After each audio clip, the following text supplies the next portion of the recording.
Ambati Silks, Kanchipuram Saree Store, now in Vijayawada. Exclusive Pattu Sarees, Salwas and Lehengas. మీకు ఒక suspense crime థ్రిల్లర్ని ఇప్పుడు నేను మీకు చూపించబోతున్నాను. చూపించే ముందు ప్రస్తుతం నేను ఉయ్యూరులో ఉన్నాను. ఉయ్యూరులో ఒక ఫ్యామిలీ, రిటైర్డ్ ఫ్యామిలీ ఉన్నారు. ఒకసారి ఫస్ట్ ఆ ఫ్యామిలీని ఒకసారి మీరు చూడండి. భార్య భర్తలో ఇద్దరు కూడా ఒక చిన్న ఇంట్లో ఉంటున్నారు. వెనకాల ఉయ్యూరు టౌన్ సీఏ ఉన్నారు. ఇదంతా కూడా ఏం జరిగిందని మీకు చెప్పే ముందు ఒక్కసారి ఈ వీడియో ఒకసారి చూడండి. Sir you are visible sir. Sir you are visible sir. Thank you very much sir. Thank you very much sir. That's why I'm asking you sir. You are still visible sir. अपने अपना मुंह दिखाया है इसलिए बोल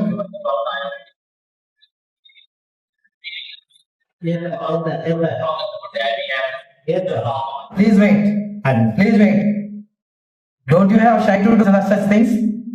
Elderly people, don't you have shy? What are you doing? Where are you from?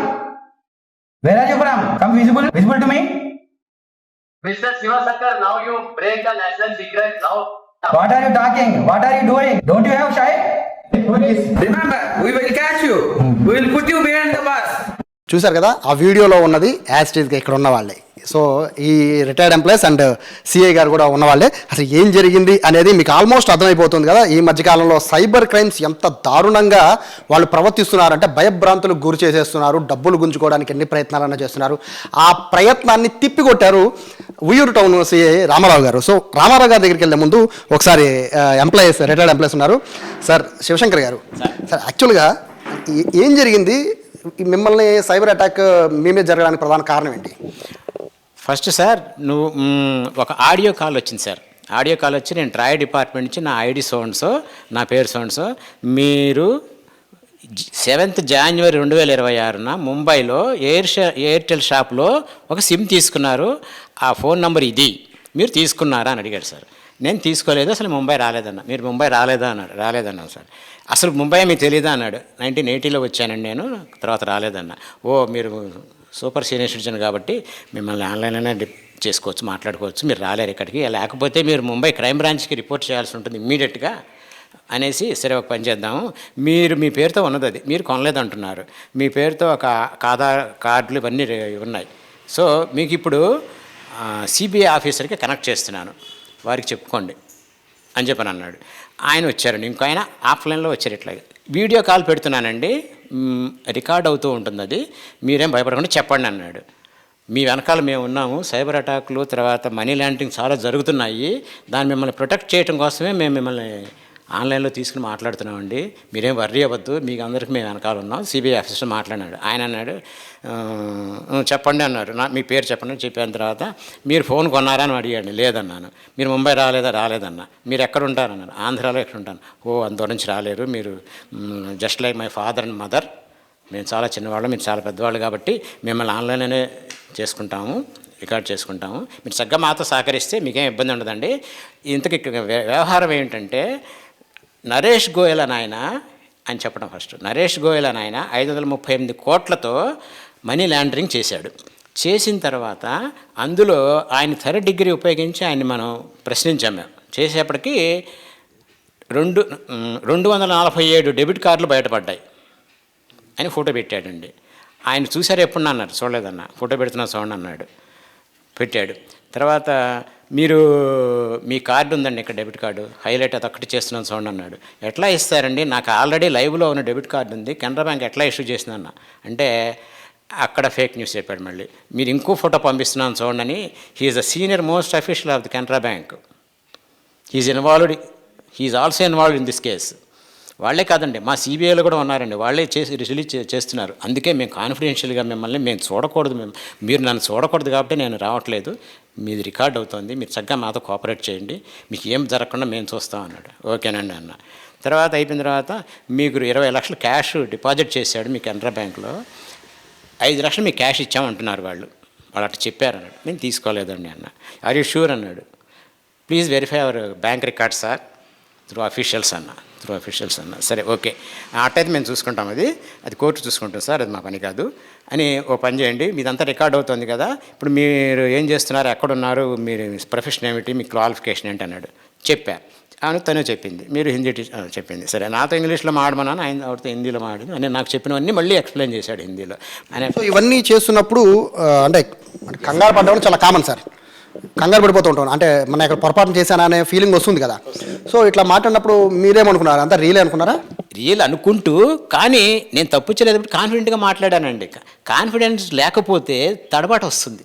పైగా నేను ఒరిజినల్గా ఇంగ్లీష్ మీడియం అని కాదు, కానీ నేను ఆశ్చర్యపోయానండి. నేను ఇంగ్లీష్ మాట్లాడానా, తడువుకోకుండా మాట్లాడాను. ఇట్లా గ్యాప్ కూడా రాలేదండి. తడువుకోకుండా మాట్లాడి చక్కగా అన్నిటికీ సమానం చెప్పాను. Sir you are fully cooperated with మీ.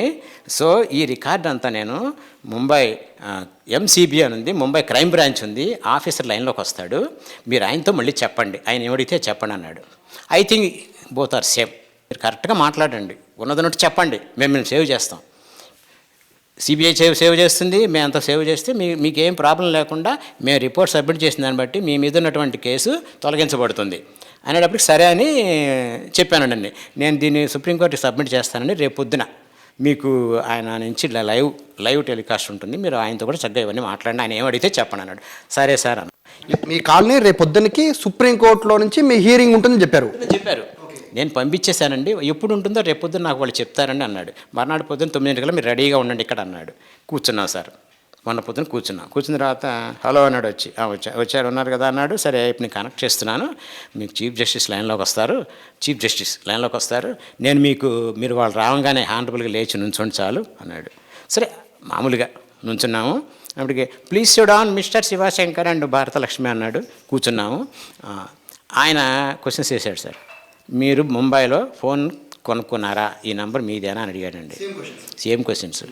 ఆ క్వశ్చన్ అడగంగానే నాకు 100% తేలిపోయింది సార్.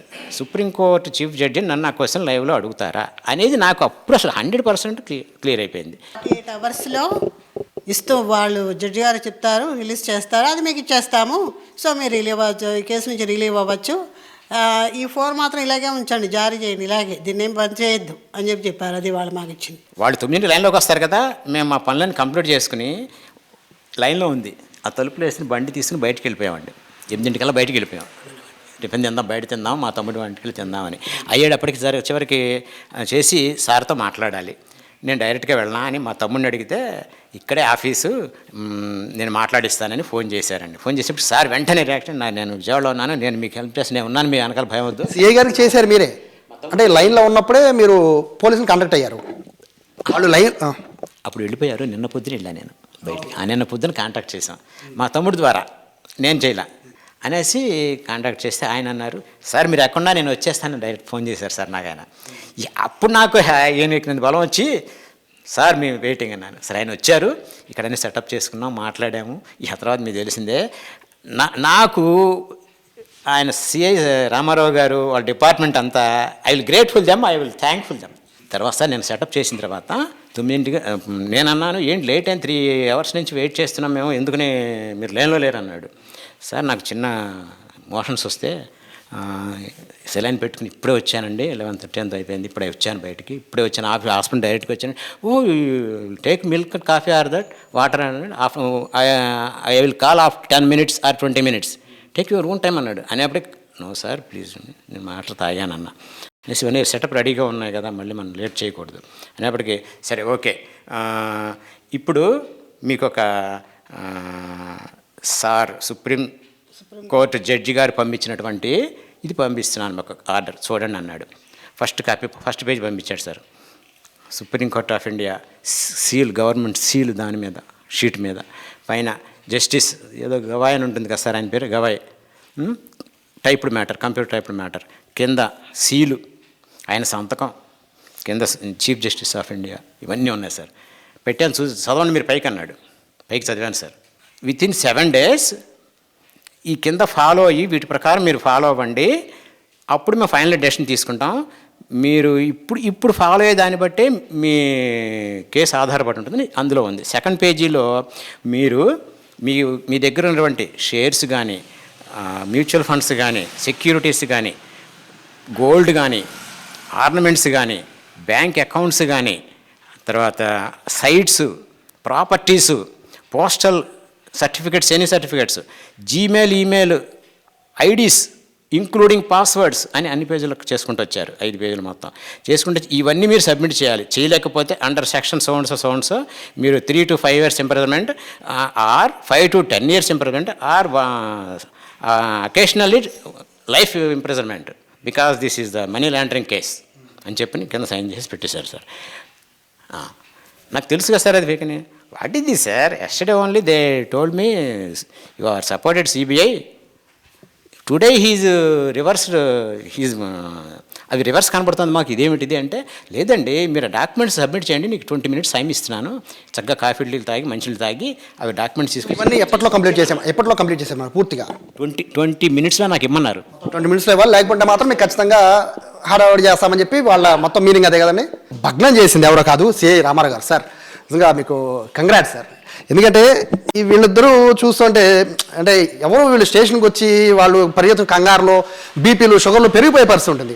సో ఈ మూమెంట్లో మీరు వచ్చి వీళ్ళని సేవ్ చేయడమే కాదు, వాళ్ళను కూడా మీరు ఆ వీడియోలు చూస్తుంటే చాలా హ్యాపీ అనిపించింది. ఎందుకంటే వాళ్ళు మీ దెబ్బకి వాళ్ళు బెదిరిపోయి మొత్తం బ్లాక్ కూడా చేశారు. సో అసలు మీరు చెప్పండి, అంటే ఈ ప్రధానంగా వీళ్ళని ఎందుకు టార్గెట్ చేశారు? ముఖ్యంగా ఈ రోజుల్లో ఈ డిజిటల్ అరెస్ట్ సంబంధించి బాగా టార్గెట్ చేసేది ఎవరైతే ధనవంతులు ఉన్నారో, వృద్ధులు ఉన్నారో, ఇటువంటి వాళ్ళని బాగా టార్గెట్ చేస్తున్నారు.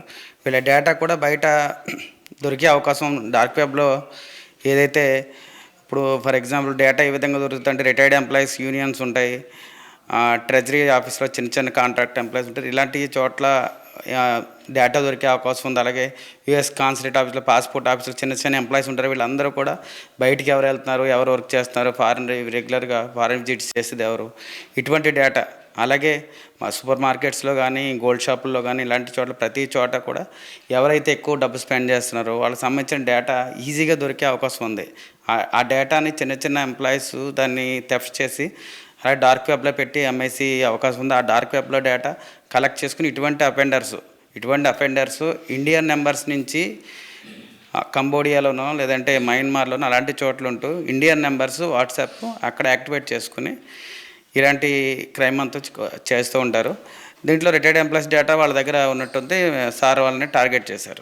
యాక్చువల్గా మీకు ఇన్ఫర్మేషన్ రాగానే బేసిక్గా అంటే తప్పుగా కదా సార్, బేసిక్గా ఎట్లా ఉంటుందంటే పోలీసులు అనగానే సైబర్ క్రైమ్గా అంటే వచ్చి కంప్లైంట్ ఇచ్చాక చూడొచ్చులే అనే ఫీలింగ్ ఉంటుందేమో చాలామంది జనాల అభిప్రాయం సార్. అందరికి కూడా అదే, అంటే ఫోన్ చేస్తే రోజుకు 100 calls వస్తూ ఉంటాయి బట్ మీరు అలా కాదు, ఒక్క కాల్ వస్తే ఇమీడియట్గా లైవ్లో ఉండగా వాళ్ళని పట్టుకున్నారు. అది ఏం జరిగింది సార్ స్టోరీ? మేము ఈ మధ్యకాలంలో మా జిల్లా ఎస్పీ విజయసాగర్ నాయుడు ఐపీఎస్ గారు ఈ సైబర్ క్రైమ్స్ మీద ఎక్కువ కాన్సన్ట్రేషన్ చేయమని చెప్పి మాకు ఇన్స్ట్రక్షన్స్ ఇవ్వడం జరిగింది. ఈ సైబర్ క్రైమ్ ఎక్కడ రిపోర్ట్ అయినా సరే మేము దాంట్లో డీప్గా ఎంక్వైరీ చేస్తున్నాం. ఈ పర్టికులర్ కేసులో నాకు ఎప్పుడైతే కాల్ వచ్చిందో అతను ఇంకా లైన్లోనే ఉన్నారని చెప్పారు. ఇది చాలా అరుదైన సన్నివేశం. చాలామంది ఈ క్రైమ్ అంతా కంప్లీట్ అయ్యే వరకు కూడా 1 వారం రోజులు, 10 రోజులు, 2 రోజులు, 3 రోజులు లైన్లోనే ఉండి ఈ డబ్బులని ట్రాన్స్ఫర్ అయిన తర్వాత మాత్రమే మనకు రిపోర్ట్ వస్తుంది డిజిటల్ అరెస్ట్లో. పర్టికులర్ దీంట్లో లక్కీగా ఏం జరిగిందంటే మన వాళ్ళకి కొంచెం టైం దొరికింది. ఆ టైంలో నాకు సమాచారం ఇచ్చారు. ఇమీడియట్గా నాకు అర్థమైంది ఇది డిజిటల్ అరెస్ట్ అని చెప్పి నేను వెంటనే ఇక్కడికి వచ్చి మన వాళ్ళకి బ్రీఫ్ చేసి ఈ విధంగా మాట్లాడండి, అతన్ని లైన్లోకి వచ్చి ఈ విధంగా చేయండి అని చెప్తే శివశంకర్ గారు ఎగ్జాక్ట్గా మేము ఎలా అయితే చెప్పామో ఆ విధంగా మాట్లాడారు. చివరికి అతను లైన్లోకి వచ్చారు. మాకు అప్పటివరకు మేము కలెక్ట్ చేసుకోవాల్సిన డేటా కూడా మేము కలెక్ట్ చేసుకున్నాము. లైన్లోకి వచ్చిన తర్వాత ఇంకా వాళ్ళు పర్టికులర్గా బ్లాక్మెయిల్ చేసే స్థాయికి వచ్చేస్తారు. స్థిర చరాస్తుల వివరాలు, అలాగే సెక్యూరిటీస్, బాండ్స్, డిపాజిట్స్, గోల్డ్ అన్ని వివరాలు కూడా తీసుకుంటున్నారు. తీసుకుని ఇంకా ఫైనల్గా ఇంకో 2 గంటల్లో ఈ వృద్ధుల్ని బాగా భయపెట్టి అవంతా ట్రాన్స్ఫర్ చేయించుకుని వ్యవహారం చేయబోతారని చెప్పి అర్థమై నేను ఇంటర్వ్యూన్ అయ్యి మధ్యలోకి వచ్చి ఎప్పుడైతే అతను క్వశ్చన్ చేశానో ఆల్రెడీ రియల్ పోలీసుని చూడగానే వాడు భయపడి ఆఫ్లైన్ అయిపోయాడు. మొత్తం ఆ నెంబర్స్ కూడా బ్లాక్ అయిపోయి తిరిగి మనం కాల్ చేద్దామని కూడా కాంటాక్ట్ అయ్యే పరిస్థితి లేదు అవతల వైపు నుంచి. బేసిక్గా రికార్డ్ చేసే అవకాశం లేదా సార్ మొబైల్లో? అంటే వీళ్ళు రికార్డ్ చేయలేరు సార్, అంటే అవతల పర్సన్స్ ఏం చెప్తున్నారు అనేది? అవతల పర్సన్స్ అది డిజేబుల్ చేస్తారు. స్క్రీన్ రికార్డ్ చేద్దామన్నా కూడా అవ్వదు. అవతల పర్సన్స్ అది సెట్టింగ్స్ ఆ విధంగా చేస్తారు, డిజేబుల్ చేస్తారు. స్క్రీన్ రికార్డ్ అవ్వదు వాళ్ళు చేసి. ఎక్స్ట్రా వాళ్ళు ఇటువంటి బాధ్యతలు ఇంకెవరు ఉంటే స్క్రీన్ రికార్డ్ చేసి మీకు ఇచ్చే అంత స్కోప్ ఉండదా సార్ అని? కొన్ని సందర్భాల్లో చేయొచ్చు, కొన్ని సందర్భాల్లో వాళ్ళే డిజేబుల్ చేస్తారు. స్క్రీన్ రికార్డింగ్ చేసి కటింగ్ ఎడ్జ్ టెక్నాలజీ వాడుతూ ఉంటారు వాళ్ళు. అవతల వాళ్ళు స్క్రీన్ రికార్డింగ్ చేయకుండా ఏవైతే సెట్టింగ్స్ ఉంటాయో అన్నీ చేస్తూ ఉంటారు. ఆటోమేటిక్గా వాళ్ళకి కూడా అర్థమవుతుంది. స్క్రీన్ రికార్డింగ్ చేస్తుంటే వాళ్ళకి కూడా నోటిఫికేషన్ ఇలా ఉంటుంది, స్క్రీన్ రికార్డింగ్ చేయకూడదని చెప్తారు. మీరు అబ్జర్వ్ చేసిన దాని ప్రకారం అంటే అంత ఈజీగా దొరకరు, బట్ ఐ థింక్ నేను అనుకోవడం, బట్ మీకేమైనా ఇన్ఫర్మేషన్ వచ్చింది సార్? అంటే వాళ్ళు ఎక్కడి నుంచి చేశారు ఏంటి ఏమైనా ఇన్ఫర్మేషన్? అది నెంబర్ వచ్చి నార్త్ ఈస్టర్న్ స్టేట్కి సంబంధించిన నెంబరు. ఎవరైనా సరే డిజిటల్ అరెస్ట్లో ఎక్కువ నెంబర్స్ ఇండియా ఉంటున్నాయి. వాట్సాప్ నెంబర్స్ కానీ కాంటాక్ట్ అయ్యే నెంబర్స్ కానీ ఇండియావే ఉంటున్నాయి. అవన్నీ కూడా ఫేక్ ఐడీస్ మీద తీసుకున్న నెంబర్స్. ఆ నెంబర్స్ ఏదైతే మన ఈ ఈస్టర్న్ కంట్రీస్ ఏవైతే ఉన్నాయో, కంబోడియా కానీ మయన్మార్ కానీ అలాంటి దేశాల్లో అక్కడ పెట్టి ఆపరేట్ చేస్తున్నారు. ఆ నెంబర్స్ యాక్టివేట్ చేసుకుని అక్కడి నుంచి ఈ సైబర్ క్రైమ్ అంతా ఆపరేట్ చేస్తున్నారు. ఇది ఈ మొత్తము ఈ చెప్పిన ఈ క్రైమ్ థ్రిల్లర్ స్టోరీ ఇది. సో ఎవరైనా కూడా సైబర్ క్రైమ్ బాధితులు ఉంటే కనుక బాధితులు కాకుండా ఉండాలంటే మాత్రం ఇటువంటి అవగాహనల్ని మీరు పెంచుకోవడం కాదు, మీతో పాటు ఇంకో 10 మందికి ఇటువంటి విషయాలు షేర్ చేస్తే కనుక మీ బంధువులు కూడా ఇటువంటి సైబర్ అరెస్ట్ల బారిన పడే అవకాశం ఉండదు.